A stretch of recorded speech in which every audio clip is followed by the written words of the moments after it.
Hello and welcome back. Maths lecture series में आज हम नेक्स्ट टॉपिक देखने वाले हैं, नेक्स्ट चैप्टर, जिसका नाम है एलसीएम एंड एचसीएफ, जिसको लोवेस्ट कॉमन मल्टीपल और हाईएस्ट कॉमन फैक्टर के नाम से भी हम जानते हैं। हिंदी में इसे हम महत्तम समापवर्तक और लघुत्तम समापवर्तक भी कहते हैं। ठीक है,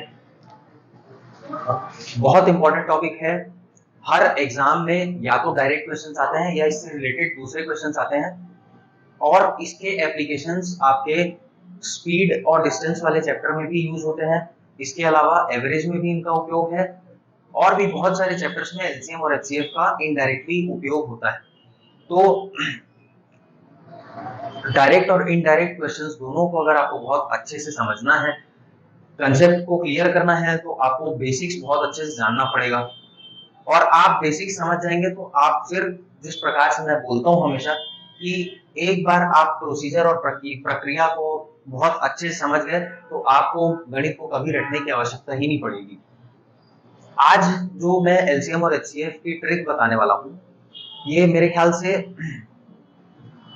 पहली चीज तो ये विजुअली मैं बताऊंगा, विजुअली बताने का प्रयास करूंगा मैं आपको, क्योंकि मेरे को ऐसा लगता है कि बहुत सारे छात्र जो हैं वो मैथ्स को विजुअलाइज ना कर पाने के कारण मैथ्स उनको बहुत कठिन लगता है। लेकिन जिस जिस दिन आप मैथ्स को विजुअलाइज करना चालू कर देंगे, उस दिन से मैथ्स आपके लिए बहुत सरल हो जाएगा और आप फिर मैथ्स को रटना बंद कर देंगे।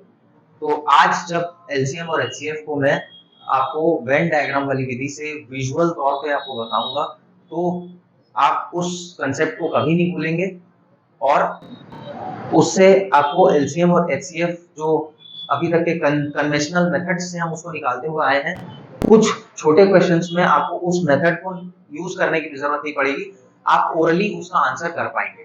ठीक, तो आइए देखते हैं क्या होता है। सबसे पहले बेसिक डेफिनेशन हम समझ लेते हैं कि एलसीएम और एचसीएफ होता क्या है। एलसीएम और एचसीएफ समझने के लिए सबसे पहले हमें समझना पड़ेगा फैक्टर, जिसको हिंदी में गुणनखंड भी कहा जाता है,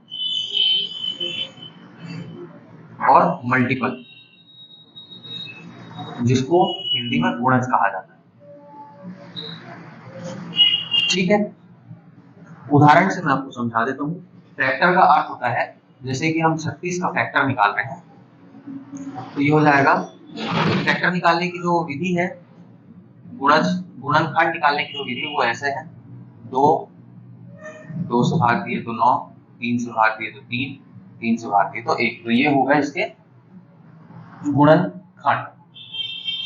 अब देखिए, गुणनखंड कोई भी ऐसी संख्या होती है जिसका गुणा करके हमें बड़ी संख्या प्राप्त हो सके। मतलब कोई भी ऐसी संख्या है, 2 या 3 या 4, कोई भी ऐसी संख्या जिसका गुणा करने से हमको 36 प्राप्त हो जाता है, उसको गुणनखंड बोल सकते हैं। तो इसका गुणनखंड क्या हो सकता है? अगर दो संख्याओं का पेयर बनाए तो एक तो 2 और 18 हो सकता है, एक 4 और 9 हो सकता है, एक 6 और 6 हो सकता है ना, और एक हो सकता है 3 और 12। ये दो संख्याओं के पेयर हो गए।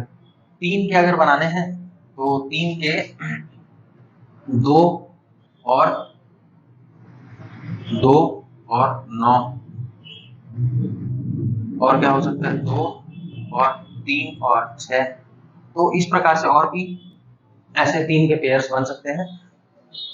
हमको इस चैप्टर में ऐसे गुणनखंड ज्ञात करने हैं जिनको और आगे नहीं तोड़ा जा सकता, जो फंडामेंटल यूनिट्स हो। ठीक है, जैसे जिस प्रकार से आपके अणु में, एटम में इलेक्ट्रॉन, प्रोटॉन और न्यूट्रॉन्स होते हैं, जिनको आगे फर्दर और नहीं तोड़ा जा सकता, वैसे ही इसमें भी हमको 36 को ऐसे तोड़ना है, ऐसे गुणनखंड ज्ञात करना है जिनको और आगे नहीं तोड़ा जा सके, मतलब इंटीजर रहे, पूर्णांक रहे। ठीक है, तो ये हो गए 36 के गुणनखंड। अब अगर मैं 36 के ही गुणज की बात करूं, तो कोई भी ऐसी संख्या जो 36 के पहाड़े में आती हो, 36 गुणित 1 36, 36 गुणित 2 72, 36 गुणित 3 108, 36 गुणित 4 144, है ना। तो ऐसी कोई भी संख्या जो 36 के पहाड़े में आती हो, उसको हम बोलते हैं गुणज। तो गुणनखंड और गुणज का अर्थ आप लोग समझ गए होंगे कि होता क्या है। आगे देखते हैं।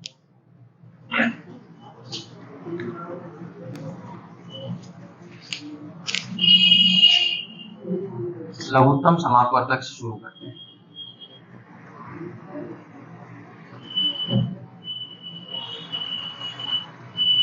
या फिर एलसीएम भी इसको बोला जाता है। ठीक है, अब इसको अगर मैं आपको समझाऊं तो ये खुद अपने आप में इसका फुल फॉर्म जो है वो इसकी परिभाषा है मल्टीपल। ठीक है, देखिए सबसे पहले यहाँ पे कॉमन शब्द आ रहा है, तो कॉमन शब्द का अर्थ है कि आपके पास दो संख्याएं होनी चाहिए तभी उनका मल्टीपल कॉमन हो पाएगा। ठीक है, तो कॉमन का अर्थ होता है उभयनिष्ठ, और उभयनिष्ठ तभी हो पाएगा जब आपके पास दो या दो से अधिक संख्याएं रहेंगी। ठीक है, एक अकेली संख्या में उभयनिष्ठ नहीं निकाला जा सकता। लोवेस्ट मतलब सबसे छोटा और मल्टीपल का मतलब गुणज। तो अगर मैं उदाहरण लूं, उदाहरण में आपका मैं ले लेता हूं 4 और मान लीजिए 6 लेंगे। ठीक है, अगर आपको बोला जाए कि इसका लोवेस्ट कॉमन मल्टीपल या लघुत्तम समापवर्तक ज्ञात कीजिए। ठीक है, अभी तक के कन्वेंशनल विधि के हिसाब से हम क्या करते हुए आए थे, ऐसे हम यहाँ पे 4 और 6 को लिखते थे, 2 से इसको मतलब सबसे छोटी संख्या जिससे भाग दे सकते हैं उससे इनको भाग देते थे। 2 दूनी 4, 2 तिया 6, फिर 2 से 2 एकम 2 3, फिर 3 एकम 3, और ये हमारा हो जाता था 4 और 6 का एलसीएम 2 गुणित 2 गुणित 3। तो ये क्या आ गया, 3 दूनी 6 दूनी 12। ठीक है, अब मैं यहाँ पे एक आपको डेफिनेशन या परिभाषा बताता हूँ जिससे आपको इसको कैलकुलेट करने में आसानी हो जाएगी, इसका पीछे का कंसेप्ट आपको समझ में आ जाएगा। तो एलसीएम क्या होता है, सबसे छोटी ऐसी संख्या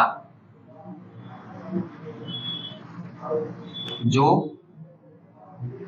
4 और 6 दोनों के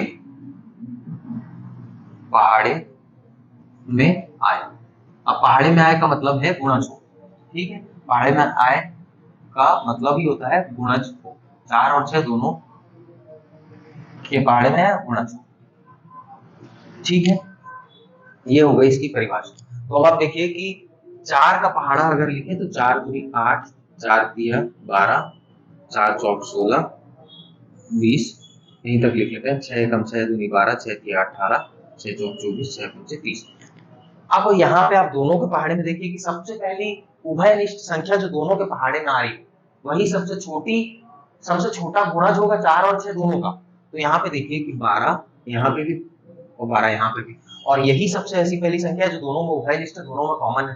तो आप सीधे इसमें से ये देख सकते हैं कि 12 जो है वो इन दोनों का लघुत्तम समापवर्तक हो जाएगा।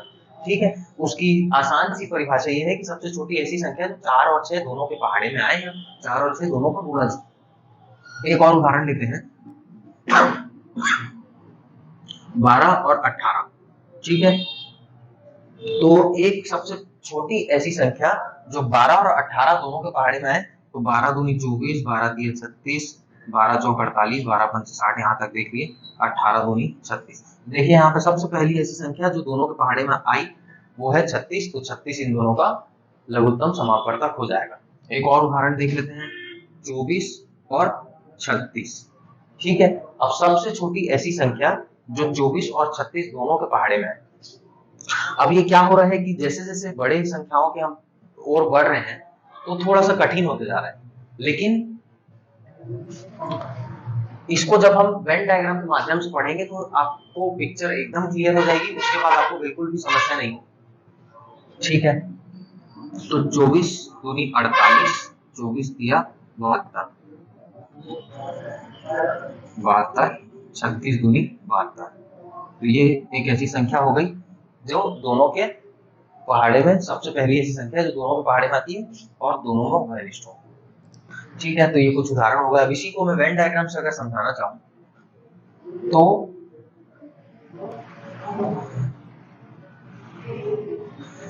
ये हो गया, मान लेते हैं कि यहाँ 24 के और यहाँ पे 36 के गुणज हम गुणनफल लिखेंगे।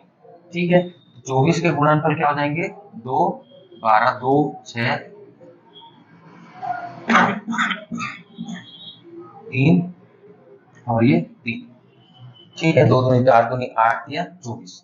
ये क्या हो जाएगा? 2, 18, 2, 9, 3 और 3। ठीक है, ये वेन डायग्राम के माध्यम से मैं समझाने का प्रयास कर रहा हूँ आपको। एक बार आप इस विधि को समझ गए तो आप नहीं भूलेंगे। ठीक है, अब हमको इनमें क्या क्या लेना है? पूरा ये हिस्सा हमको लेना है।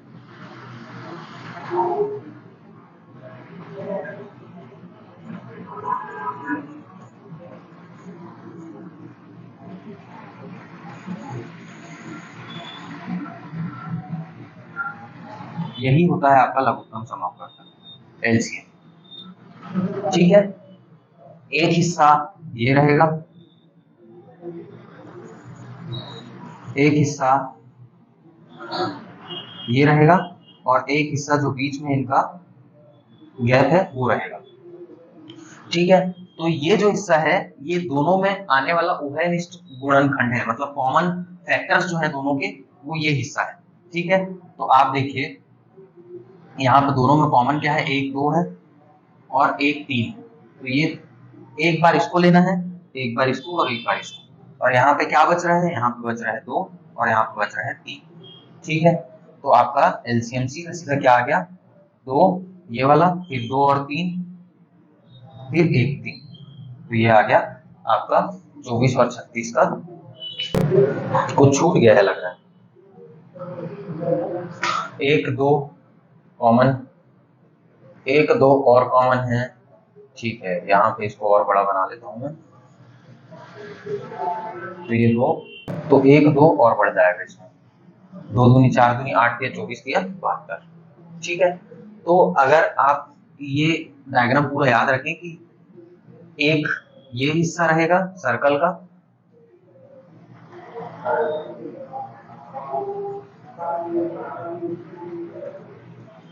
एक ये हिस्सा रहेगा और एक ये बीच वाला हिस्सा रहेगा जो कि दोनों में कॉमन होता है। ठीक है, इन सब को एक एक बार लेना है।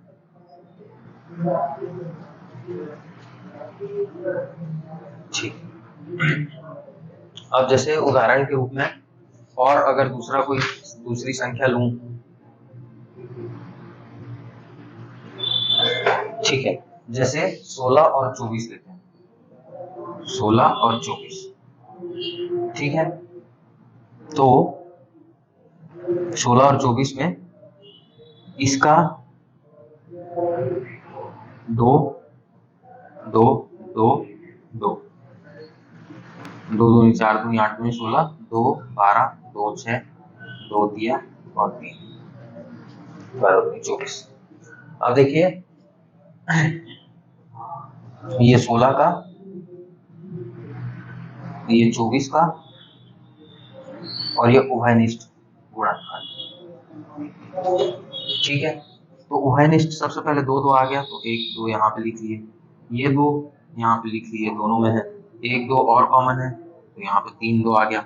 अब यहाँ पे एक क्या बचा? 16 में 2 बचा और एक यहाँ बचा 3। तो आपका पूरा का पूरा ये हिस्सा और ये हिस्सा सबको एक साथ ले लेंगे, तो इसका लघुत्तम समापवर्तक क्या हो जाएगा? 2 गुणित 2 गुणित 2 गुणित 2 गुणित 3। ठीक है, तो सबसे छोटी ऐसी संख्या जो 16 और 24 दोनों के पहाड़े में आए, तो 16 तिया 48 आता है और 24 दूनी 48 आता है, तो इसको आप सॉल्व करेंगे तो 48 आ जाएगा। 2 दूनी 4 दूनी 8 दूनी 16 तिया 48। ठीक है, आशा करता हूं कि ये समझ आ गया होगा। अब हम बढ़ते हैं हाईएस्ट कॉमन फैक्टर की तरफ।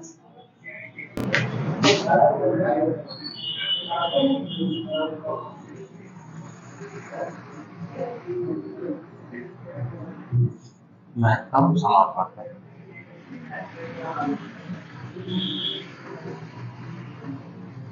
महत्तम समापवर्तक। ठीक है। अब इसमें देखिए कि इसमें लिखा हुआ है हाईएस्ट कॉमन फैक्टर, कॉमन शब्द इसमें भी है, तो इसका मतलब ये है कि हमेशा दो या दो से अधिक संख्याएं रहेंगी। ठीक है, ये हो गया कॉमन। हाईएस्ट और फैक्टर आ रहा है, तो फैक्टर का मतलब क्या होता है,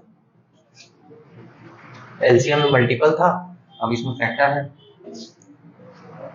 तो एक उदाहरण से मैं समझाऊं अगर, तो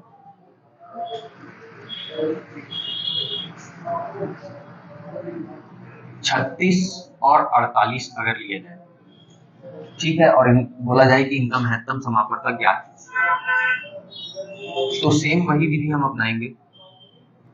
36 का गुणनखंड ज्ञात करेंगे, 2 18 2 मियाँ 3 और 3 3 दिया 9 दूनी 18 दूनी 36। 48 का ज्ञात करेंगे, 2 24 2 12 2 6 2 3 और 3। ठीक है, तो अब इसमें हमारे को जो कॉमन है उभयनिष्ठ है, सिर्फ वही लेना है।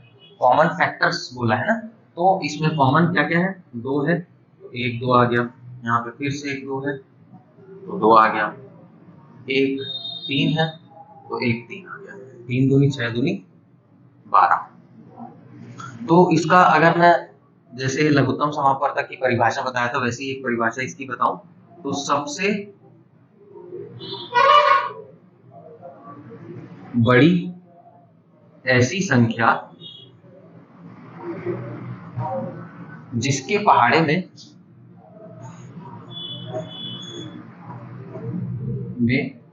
दी हुई संख्याएं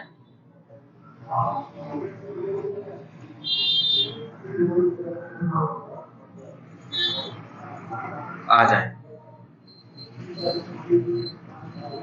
ठीक है, मैं क्या बोल रहा हूं, सबसे बड़ी ऐसी संख्या जिसके पहाड़े में दी हुई संख्याएं आ जाए। तो देखिए, दो के पहाड़े में 36 48 आता है, बट 2 सबसे बड़ी संख्या नहीं है। ठीक है, 6 3 9 8 4 12, 3 के भी पहाड़े में दोनों संख्याएं आती हैं, बट 3 भी सबसे बड़ी संख्या नहीं है जिसके पहाड़े में ये दोनों आते हैं। फिर उसके बाद 6 के भी पहाड़े में 6 6 36 और 6 6 8 48 आ जाता है, लेकिन उसके बाद भी 6 सबसे बड़ी संख्या नहीं है जो जिसके पहाड़े में ये दोनों आते हैं। इसके बाद आ जाएगा 12, तो 12 सबसे बड़ी ऐसी संख्या है जिसके पहाड़े में 36 और 48 दोनों आते हैं। ठीक है, अब अगर इसको वेन डायग्राम से हम समझने का प्रयास करें, तो इसमें भी ठीक उसी प्रकार का गोला बनेगा, ऐसा और ऐसा। ठीक है, जिसमें एक हम 36 के गुणनखंड लिखेंगे, एक 48 लिखेंगे, तो 36 में आ जाएगा 2 2 3 3, ठीक, और 48 में आ जाएगा 2 2 2 2 और 3। अब इसमें हमको सिर्फ और सिर्फ ये वाला हिस्सा ही ज्ञात करना है जो बीच का कॉमन आएगा, इसमें ये हिस्सा नहीं लेंगे और ये हिस्सा भी नहीं लेंगे। क्लियर है? एलसीएम होता तो इसको एक बार, इसको एक बार और इसको एक बार लेते। एलसीएम में ये तीनों को एक एक बार लिया जाता है, लेकिन एचसीएफ में सिर्फ बीच का उभयनिष्ठ जो क्षेत्र है दोनों सर्कल का, उभयनिष्ठ फैक्टर्स ही आएंगे। ठीक है, तो इसमें जैसे कि बता सकते हैं कि जो दोनों में कॉमन कौन कौन से हैं फैक्टर्स, तो ये 1 2 हो गया, एक और 2 हो गया, एक 3 हो गया, बस। तो 3 दूनी 6 दूनी 12, इसका हो जाएगा HCF। तो अगर मैं कंपैरेटिव चार्ट बनाऊं कि एलसीएम और एचसीएफ वेन डायग्राम में कैसा दिखेगा, दोनों में आपको देखिए कि गुणनखंड डालना है गोलों में। दोनों दो संख्याएं अगर दी हुई हैं तो उनका गुणनखंड आपको दोनों गोलों में रखना है। ठीक है, तो एलसीएम का डायग्राम कुछ ऐसा दिखता है।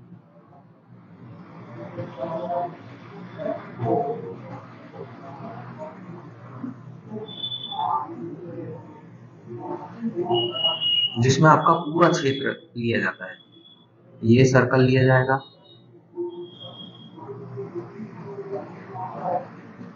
ये सर्कल लिया जाएगा,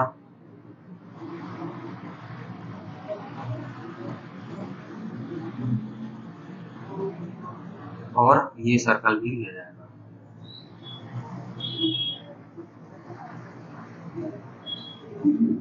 ये क्षेत्र, लेकिन एचसीएफ में सिर्फ आपका कौन सा क्षेत्र लिया जाएगा, बीच का वेनिस्ट वाला क्षेत्र, सिर्फ ये वाला।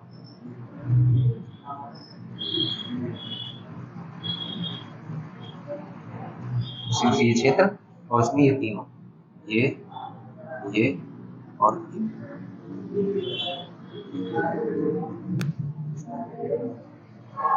ठीक है, ये आपका तुलनात्मक डायग्राम हो गया। अब ये तो हो गई बेसिक सी परिभाषा, थोड़ा बहुत मेरे हिसाब से आपको डायग्राम के माध्यम से भी समझ आया होगा।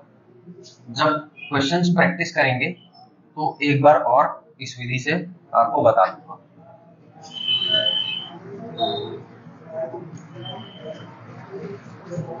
आगे बढ़ते हैं। लघुत्तम समापवर्तक ज्ञात करने की विधियां, ठीक है। एलसीएम,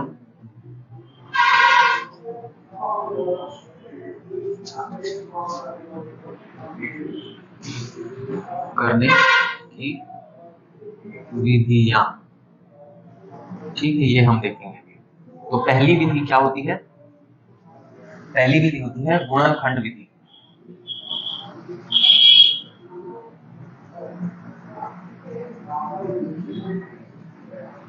दूसरी होती है उभयनिष्ठ भाग,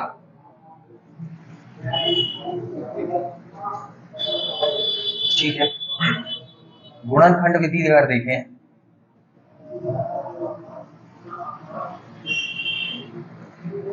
गुणनखंड विधि अगर ये परिभाषा नहीं भी समझ में आ रही हो तो मैं उदाहरण के माध्यम से बता देता हूं।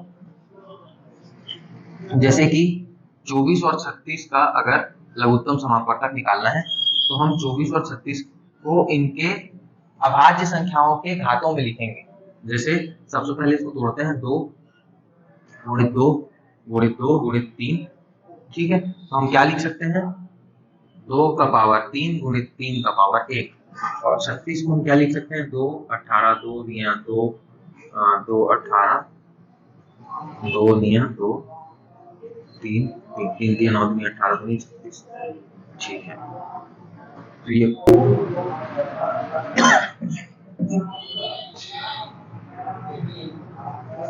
ठीक है। अब देखिए, ये साधारण रूप से हमने गुणनखंड निकाला है, और अब हमें क्या करना है, इसको हमने पावर के रूप में लिख दिया है। 3 बार 2 था तो 2 का पावर 3, और 1 बार 3 था तो 3 का पावर 1। यहाँ पे 2 बार 2 है तो 2 का पावर 2, और यहाँ पे 2 बार 3 है तो 3 का पावर 2। क्लियर। अब हमको क्या करना है कि जो बड़ी घात वाली संख्याएं हैं उनको ले लेना है। जैसे यहाँ पे 2 की घात 3 और 2 की घात 2 में बड़ा कौन सा है, 2 की घात 3, तो 2 की घात 3 ले लिए।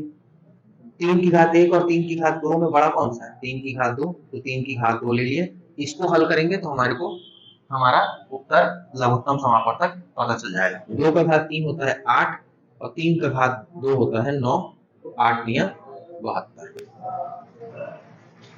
ठीक है।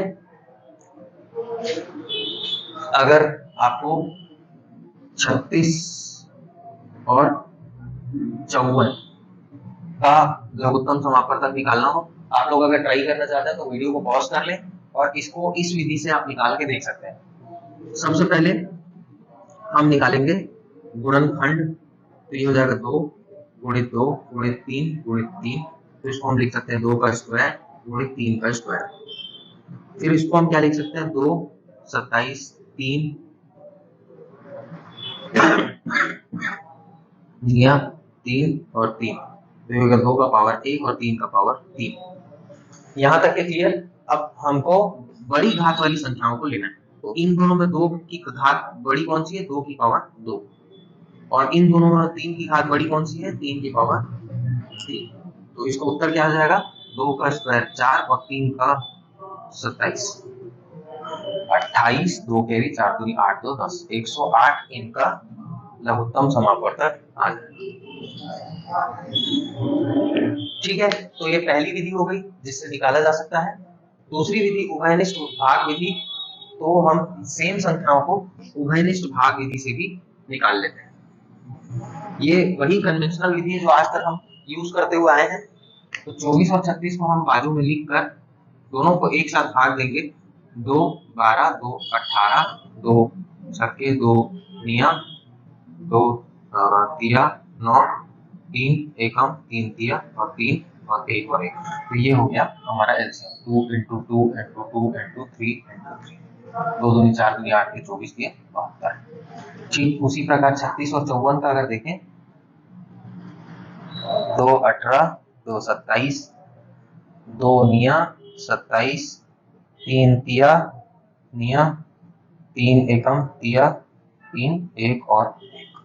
ठीक है, तो ये क्या आ गया 2 × 2 × 3 × 3 × 3, 2 दूनी 4 तिया 12 तिया 36 तिया 108। ये आ गया। ये हो गई हमारी दोनों विधियां जिससे लघुत्तम समापवर्तक ज्ञात किया जा सकता है। अब हम देखते हैं एचसीएफ ज्ञात करने की विधि।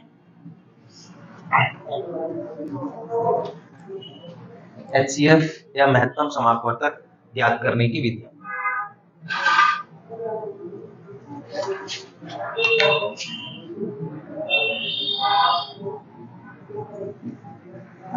तो पहला इसमें भी गुणनखंड विधि,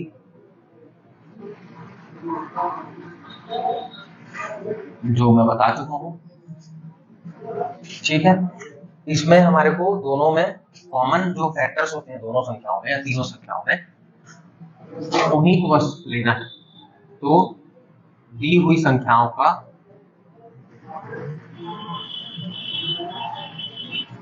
find out all the factors of the given numbers का गुणनखंड ज्ञात कीजिए। ज्ञात कर उभयनिष्ठ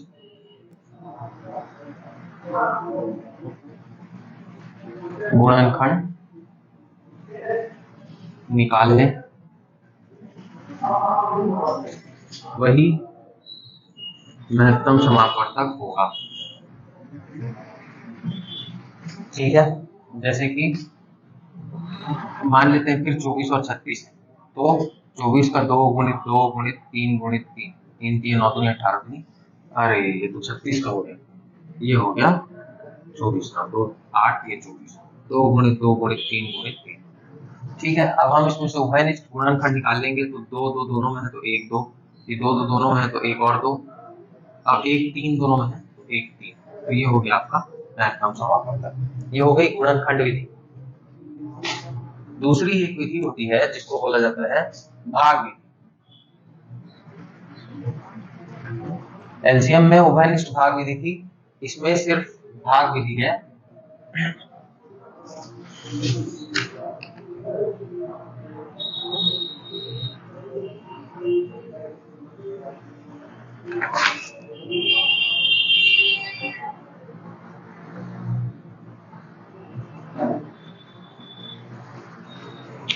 जैसे इसकी 513 और 1215। भाग विधि में एचसीएफ निकालने के लिए महत्तम समापवर्तक बड़ी संख्या को छोटी संख्या से भाग देंगे। ठीक है, तो 513 एकम 513, 5 - 3 2, 1 - 1 0, 700।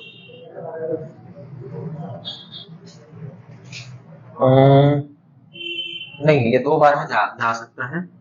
तो इसको हम क्या करेंगे, 500 बड़ी संख्या को छोटी संख्या से भाग देंगे। तो 513 दूनी 1026, हो जाएगा 9, ये हो गया 0, ये हो गया 10, ये हो गया 9 से 15, 8 9 10 11 1 2। ठीक है, अब जो शेषफल बचा है उस संख्या से हमारे भाजक को भाग देंगे। 513 2 बार में, 3 बार में 190, 20, 27, 57, ज्यादा हो जाएगा तो 9 दूनी 18,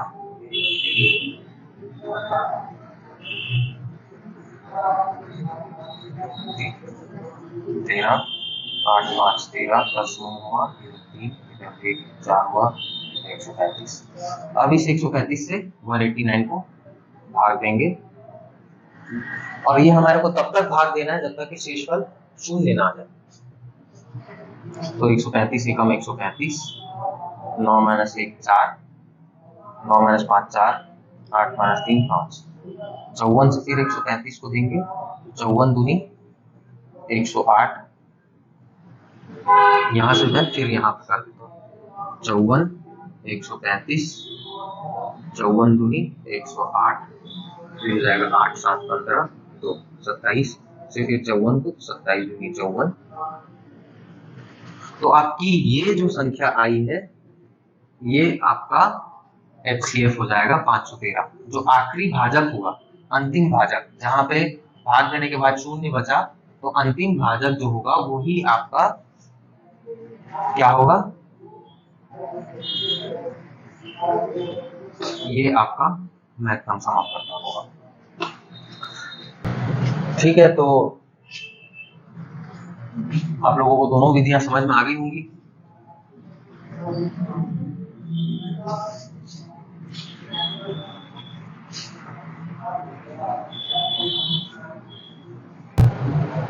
तो ये कुछ विधियां इसमें बताया गया है, इसमें से आपको जो विधि सबसे ज्यादा आसान लगती हो आप उस विधि का उपयोग कर सकते हैं।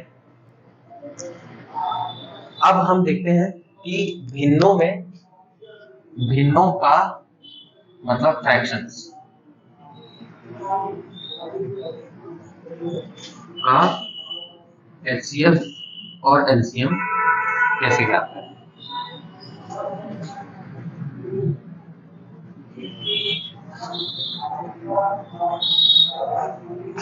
ठीक, पहला, अगर किसी भी भिन्न का HCF निकालना हो तो क्या होगा, दिए हुए भिन्नों के,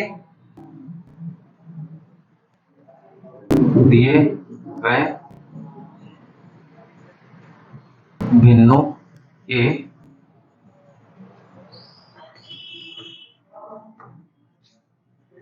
अंशों का HCF या महत्तम समापकर्ता बटे में दिए गए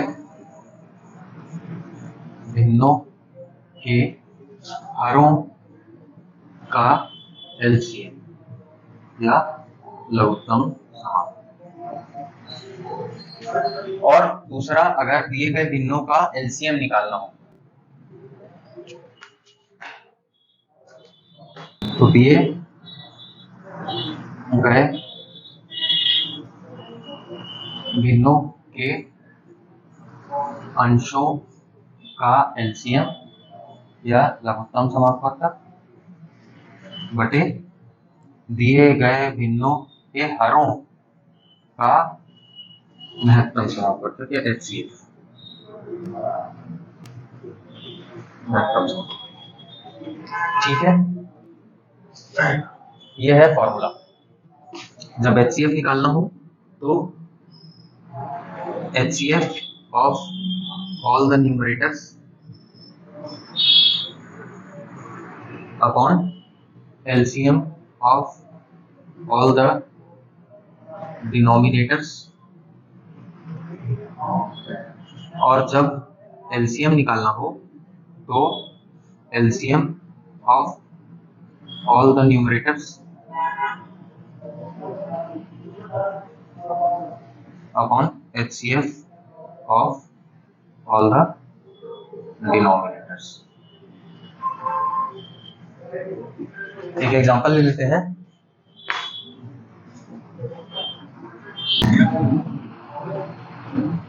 एट बाई 9, ठीक है, इसका अगर LCM निकालना हो तो हम ऊपर वाली दोनों संख्याओं का एलसीएम निकालेंगे। ठीक है, 2 और 8 का लघुत्तम समापवर्तक और 3 और 9 का महत्तम समापवर्तक। और जब एचसीएफ निकालेंगे तो 2 और 8 का महत्तम समापवर्तक और 3 और 9 का लघुत्तम समापवर्तक। तो ये क्या आ जाएगा एलसीएम? 2 और 8 का एलसीएम हो जाएगा 8 और 3 और 9 का महत्तम समापवर्तक हो जाएगा 3। फिर 2 और 8 का 2 और 3 और 9 का एलसीएम हो जाएगा 9।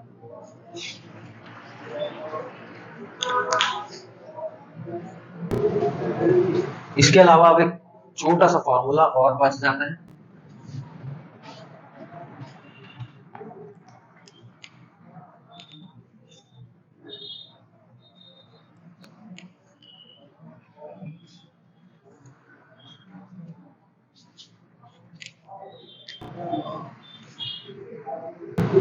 ये फॉर्मूला क्या बोलता है, कोई भी अगर दो संख्याएं दी हुई हैं तो दोनों संख्याओं का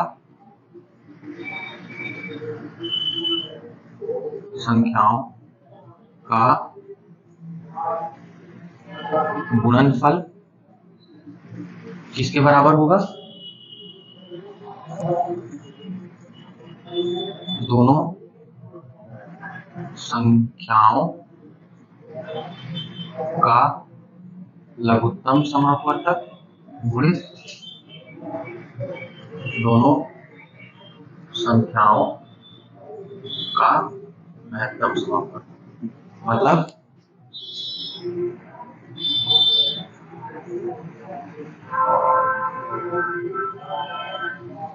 ऑफ both numbers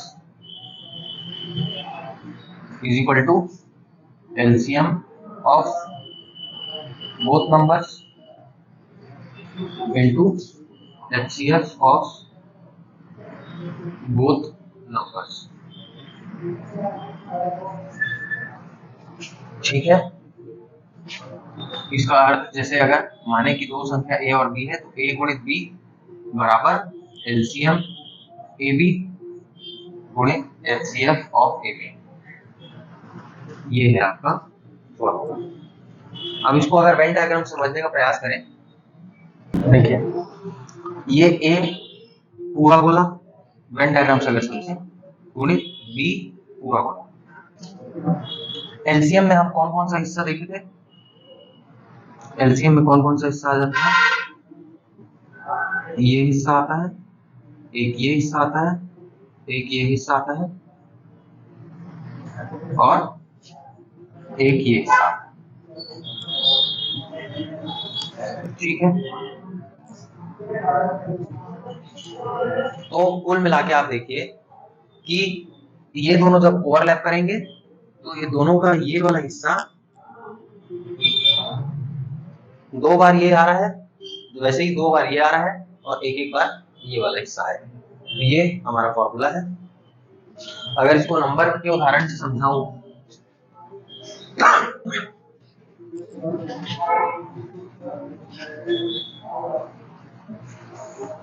तो 12 और 18 दो संख्याएं हैं, तो 12 और 18 का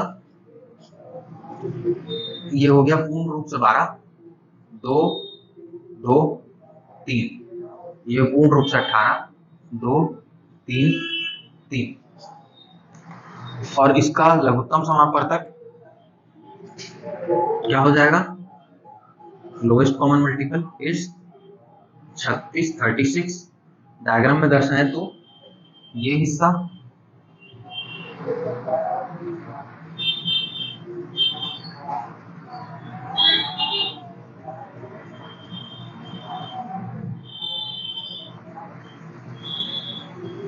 ठीक है, तो ये हिस्से में कॉमन 2 1 3, यहाँ पे 1 2 और 1 3, और HCF क्या हो जाएगा, हाईएस्ट कॉमन फैक्टर इज 6, तो यहाँ पे बीच वाला हिस्सा 2 और 3।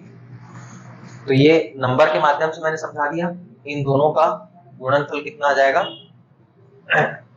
180 और 216, ठीक है, और इनका गुणनफल भी 216। अब यहाँ पे आप देखिए कि इनका ये हिस्सा 2 बार, 1 और 2, और ये बाकी बचा हुआ हिस्सा 1 बार।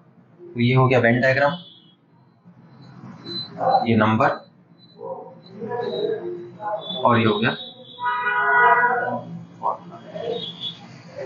ठीक है। तो आज हमने एलसीएम और एचसीएफ के बहुत इंपॉर्टेंट जो टॉपिक्स एग्जाम में कंटिन्यूसली फ्रीक्वेंटली पूछे जाते हैं उनको हमने कवर अप कर लिया है। नेक्स्ट वीडियो लेक्चर में हम इसके कुछ एग्जांपल्स जो कि हर एग्जाम में जिस पैटर्न के क्वेश्चंस पूछे जाते हैं उसको कवर अप करेंगे। आज के लिए बस इतना ही। थैंक यू सो मच, मिलते हैं नेक्स्ट वीडियो में।